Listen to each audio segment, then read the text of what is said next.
2026 പുതുവർഷത്തെ ആവേശത്തോടെ വരവേൽക്കുന്നു. പസഫിക് രാഷ്ട്രമായ കരുബാസിയിലാണ് ആദ്യം പുതുവർഷം എത്തിയത്.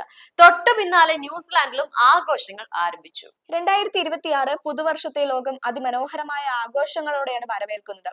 ഇന്റർനാഷണൽ ഡേറ്റ് ലൈൻ ഏറ്റവും അടുത്തുള്ള രാജ്യമായതിനാലാണ് പസഫിക് ദ്വീപ് സമൂഹമായ കിരിബാസിൽ ലോകത്താദ്യമായി 2026 പിറന്നത്. കിരിബാസിലെ ലൈൻ ഐസ്ലാൻഡിലാണ് ആദ്യം അർദ്ധരാത്രിയായത്. പസഫിക് സമുദ്രമായ 33 പവിഴപ്പുറ്റുകൾ ചേർന്ന ഈ കൊച്ചു രാജ്യത്തെ ജനങ്ങൾ വലിയ ആവേശത്തോടെയാണ് പുത്തൻ വർഷത്തെ വരവേറ്റത്. കിരിബാസിന് പിന്നാലെ തന്നെ ന്യൂസിലാൻഡും പുതുവർഷം ലഹരിയിലേക്ക് കടന്നു. ന്യൂസിലാൻഡിലെ പ്രധാന നഗരമായ ഓക്ലാൻഡിലെ സ്കൈ ടവർ ആകാശ വിസ്മയങ്ങൾക്ക് സാക്ഷ്യം വഹിച്ചു. മഴയുടെ നേരിയ തടസ്സം ഉണ്ടായിരുന്നെങ്കിലും ആയിരക്കണക്കിന് ആളുകളാണ് വെടിക്കെട്ട് കാണാനായി ഒത്തുകൂടിയത്. സോളാർ ലൈറ്റുകളും പ്രൊജക്ടറുകളും കൊണ്ട് ആകെ മൊത്തം വർണ്ണാഭമായിരുന്നു.